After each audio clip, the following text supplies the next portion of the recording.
going through over a year of hell and not wanting Natalie Bollinger or Maddie Boa or Alicia Bollinger to have to go through that same hell themselves.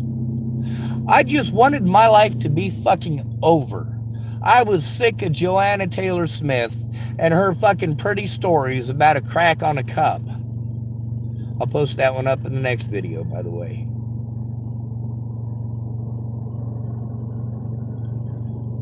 Joanna Taylor Smith and Derek Parrish were horrible to me. Look at that pretty white girl's bullshit. Why didn't she know what the fuck was going on? Because she was too busy trying to fix everything with a goddamn meme. That's fucking insanity. Only pretty white girls believe that that bullshit works for anyone other than them.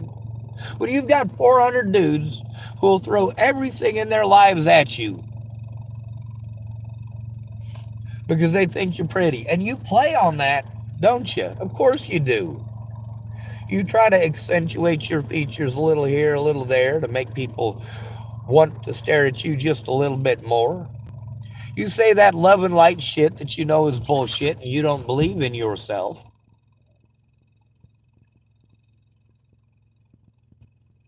For us, it's love and light, love and light. You got to love yourself. You got to love yourself. You got to love yourself. But if a woman plays victim, it's, oh my God, someone needs to help me turn in this bastard. Oh my God. And what's the most common thing for women to do when they break up with you and they're cross about it? Run around to your friends and family saying you're a rapist or a child molester or you're a homosexual. Or say that you beat on her. So fucking common. Most of the women from these web sleuth groups are exactly the kind of people who do these things. Get drunk and fucked up, think the world fucking owes them because they were born with a vagina, tells them that they're so fucking oppressed, they work less than we do.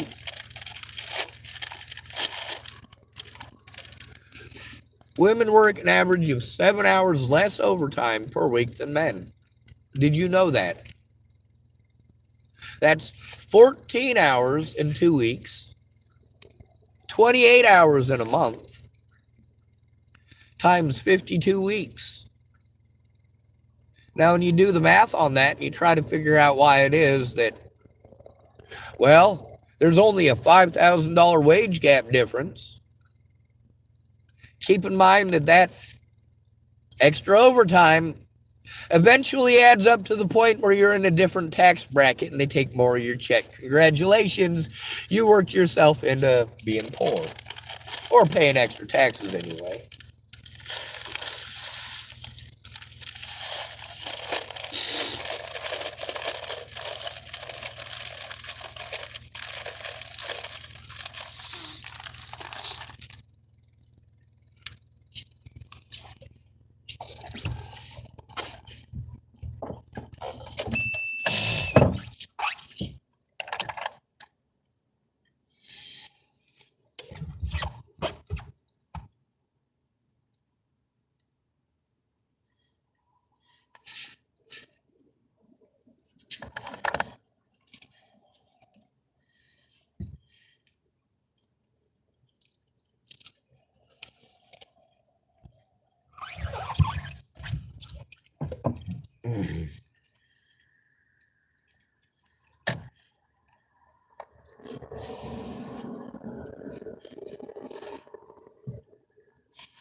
When it comes to Joanna Taylor Smith, her pretty memes are always dismissive. They're dismissive of the fact that there's an actual problem. An actual problem that affects many people physically and emotionally. But Joanna Taylor Smith doesn't have to deal with that. She hasn't been literally separated from all of her friends and family over rumors from meth heads.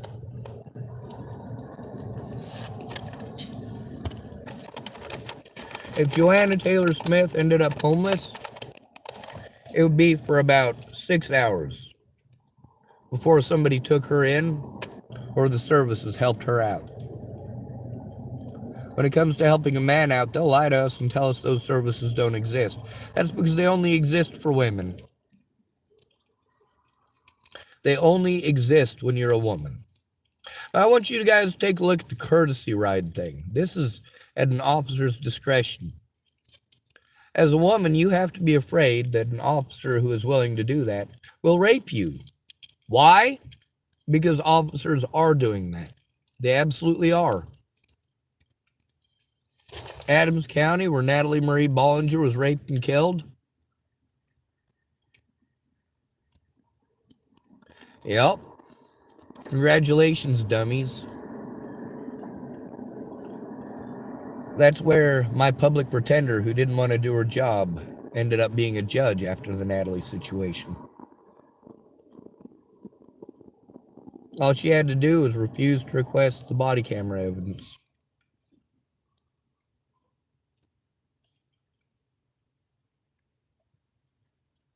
If they'd reviewed the body camera evidence, those officers would have been going to jail and or prison themselves.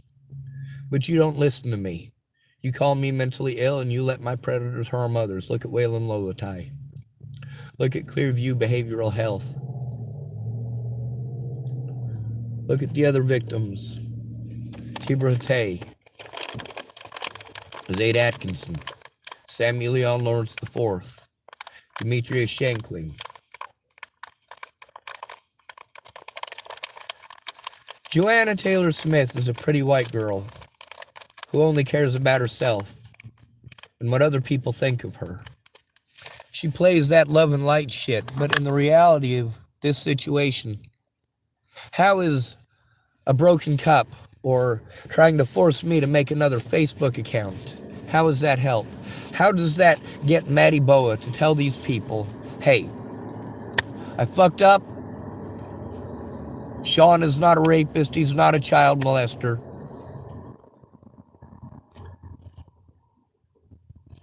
He didn't threaten to kill anybody in fucking Virginia.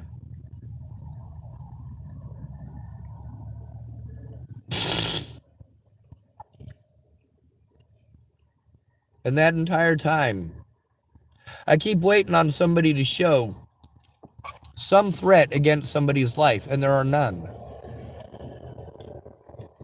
Joanna Taylor Smith was going to make Natalie Bollinger, Maddie Boa, and Alicia Bollinger's life hell.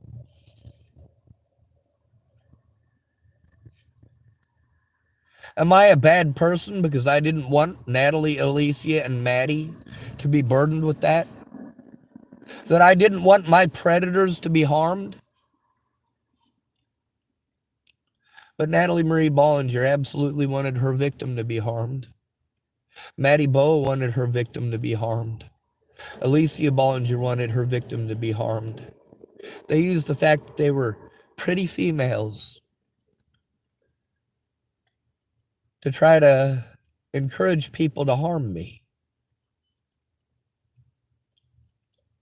Natalie pretending like I stalked her, and you know what? Joanna Taylor Smith could have looked at that. She could have listened to it, but she wouldn't shut up about her pretty white girl bullshit. She wouldn't stop going out of her way to grossly reinterpret literally everything that I typed. She wanted to tell me to take drugs. No.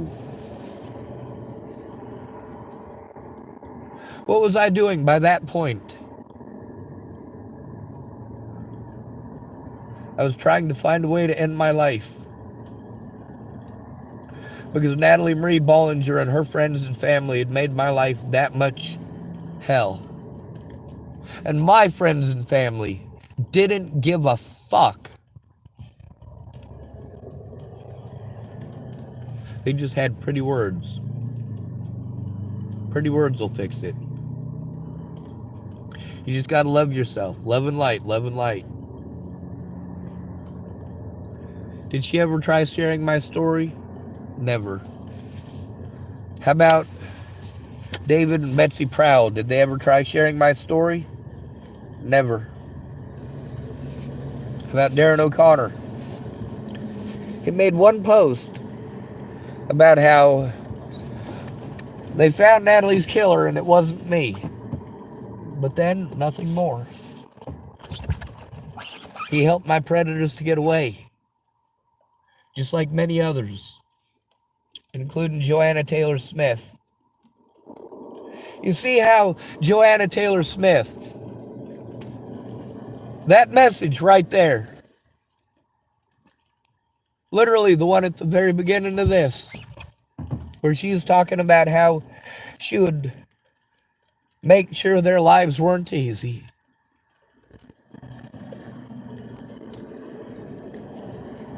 Why couldn't they have a chance, an honest chance at life, where I didn't? They wanted to paint me as a boogeyman because they were embarrassed. They didn't stop to realize the repercussions for a man. Oh, you're embarrassed and you have hatred, so a man must deserve it. That's not okay.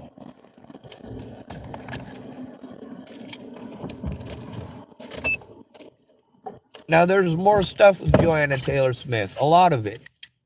Like I said, when I was in Virginia, she was going to send a tattoo kit there that she had bought from Lexi Woods for my birthday.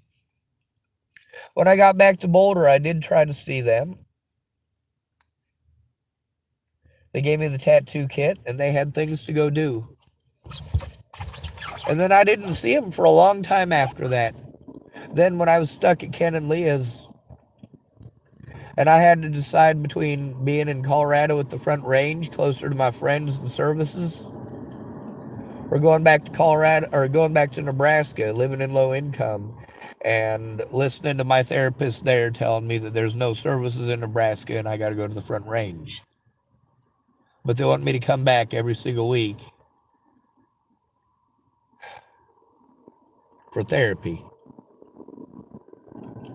I went to the therapist because they're supposed to be mandated reporters.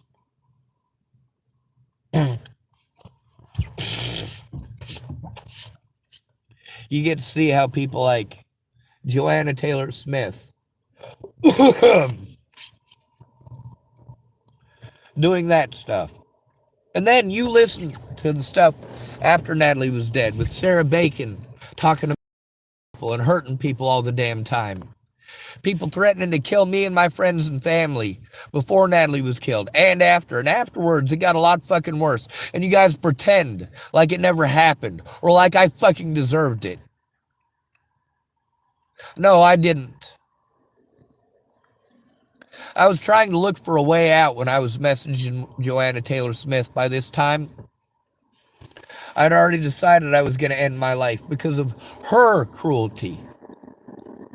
She had already let me know outright, it doesn't matter how people abuse me, she's not going to hear it. If I try to type what's going on, I'm not going to get very far into it because she is literally going to grossly reinterpret literally everything that I type into something else. Oh, you don't need her? Yes, I do need Natalie Bollinger to be my friend long enough to ask these people to fucking knock their shit off.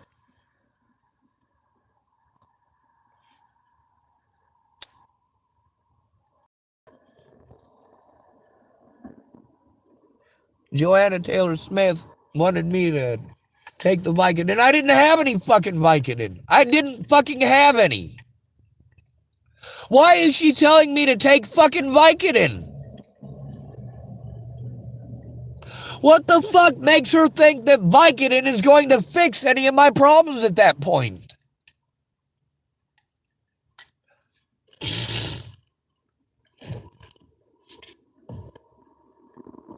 And it got even worse. I mean, it got to the point I had to be afraid to go over and see Joanna Taylor Smith in person because Derek Parrish is a violent asshole. When he was violent with me over him and her arguing, I never should have been involved in that or brought into it.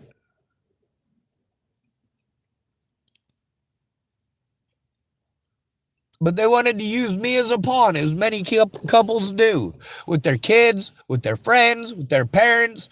Everybody else in their fucking lives is a pawn for your fucking arguments and your stupidity. I didn't deserve to get 3 days of yelling and assaulted by Derek Parrish because he and his girlfriend weren't fucking getting along and agreeing.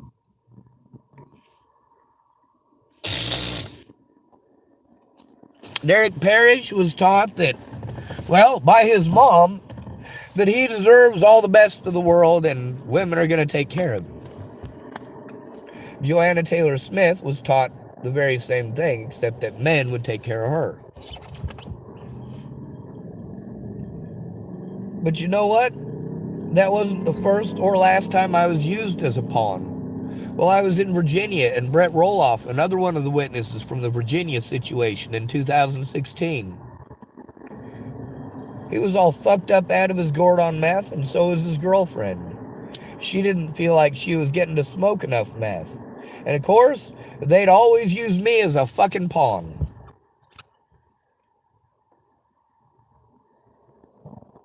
Same thing with Shannon Alvarado. My dad tried doing the same thing with his wife. Hey Diane, back me up on this. Fuck you, Dad. You can't win on your own accord because you're a fucking moron who doesn't look at any evidence. Joanna Taylor Smith is a fucking moron who didn't bother to find out what was going on. She was too busy trying to fill spaces with pretty memes that she read.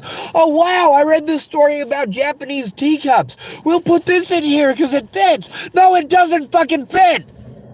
Your Japanese teacup doesn't stop assaults. It doesn't stop threats against my life or my family's life. You fucking stupid cunt. You got people killed. If you guys see how I reacted over Joanna Taylor Smith saying if I killed myself, she was going to make sure that their lives weren't easy. Now I want you to imagine how fucked up that got me in the head. Now imagine the recordings with people like Sarah Bacon talking about how she'd shoot people or beat them up for me. How many people had that idea?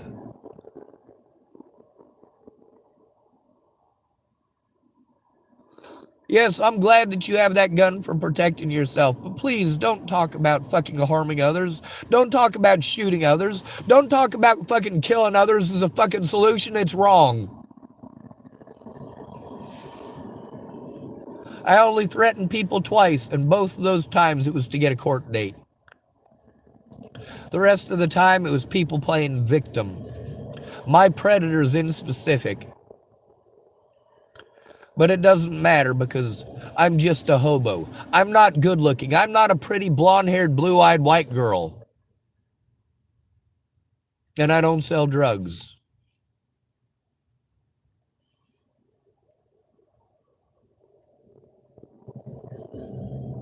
Fucking stupid.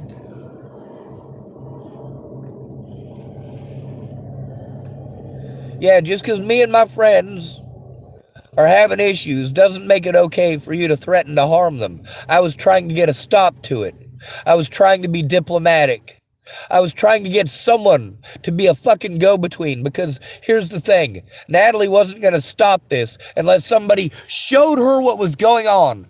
That's why I tried to meet with Joanna Taylor Smith. She obviously was going to take everything I typed at her the wrong way. She was going to go out of her way to make it fucking story time or about her. When it came to conversations, it was literally the same thing. She would not shut the fuck up. I didn't get to say anything. She's already got some magic fucking nugget in her head she wants to spit out. Joanna Taylor Smith and her treatment of me was instrumental in Natalie's death. It was also instrumental in her predators and mine getting away with it because Joanna Taylor Smith, much like many others, knew that I was trying to get help for over a year before Natalie died. But what happens when a man is victimized until he is having a mental fucking breakdown? You victimize him. You treat him like shit, like he chose it, like it's all in his head because he's got a penis. You fucking sexist cunt, you got people killed.